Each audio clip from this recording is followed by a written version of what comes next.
So how are we going to get to the point where we can all perform example number 1 as flawlessly as we can at quarter note equals 100?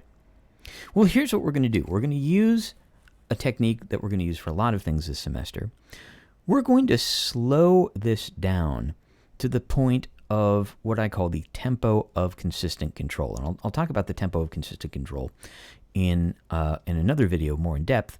But the basic idea is the tempo of consistent control is the fastest tempo at which we can do something without any mistakes at all. And usually, the tempo of consistent control when we're just starting out is going to be very, very slow. So what I'm going to do is I'm going to turn my metronome down to 30 beats per minute, which is the slowest tempo that my metronome goes to. It's excruciatingly slow. That's 1 beat every 2 seconds.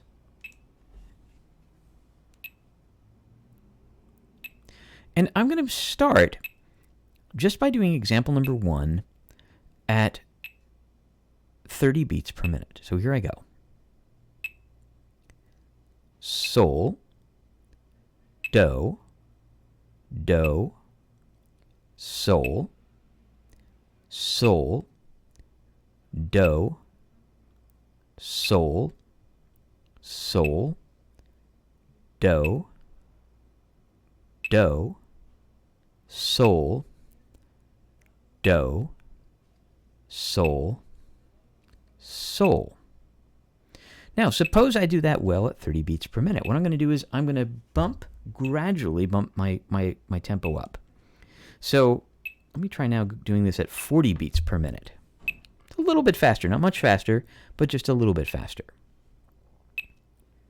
Sol, do, do, sol, sol, do, sol, sol, do, do, sol, do, sol, sol. All right, I did pretty well, so I'm going to bump my tempo up yet again. Let me bump it up to 50 beats per minute. Sol, do, do, sol, sol, do, sol, sol, do, do, sol, do, sol, sol. And what I'm going to do is gradually, I'm going to bump up that tempo little by little until I've made it to 100 beats per minute. Now, a couple of things to think about.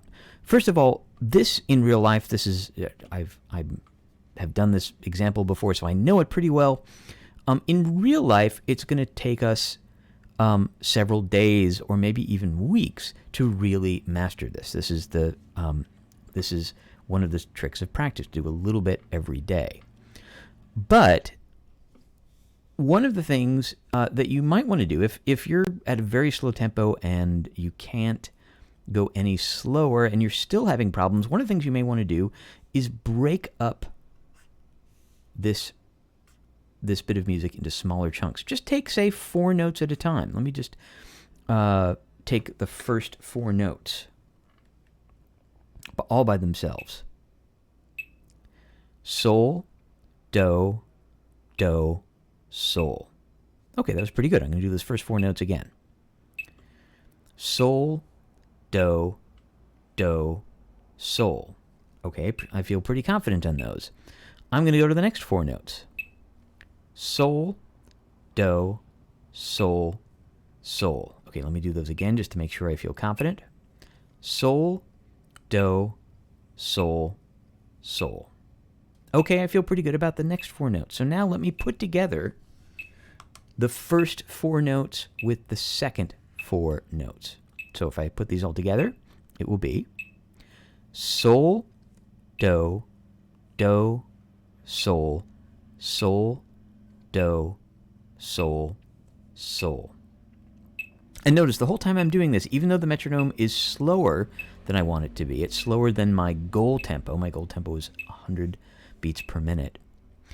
I'm still making sure that I'm right on with the metronome, even at this slower tempo.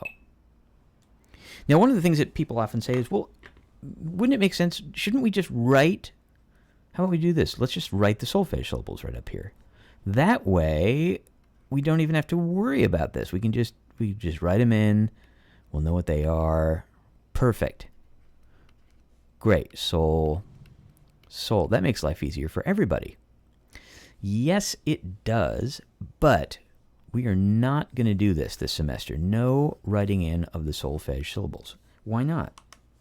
Well, the whole point of this exercise, the whole point that we're putting in this work and putting in this effort is so that we can really learn these notes instinctively.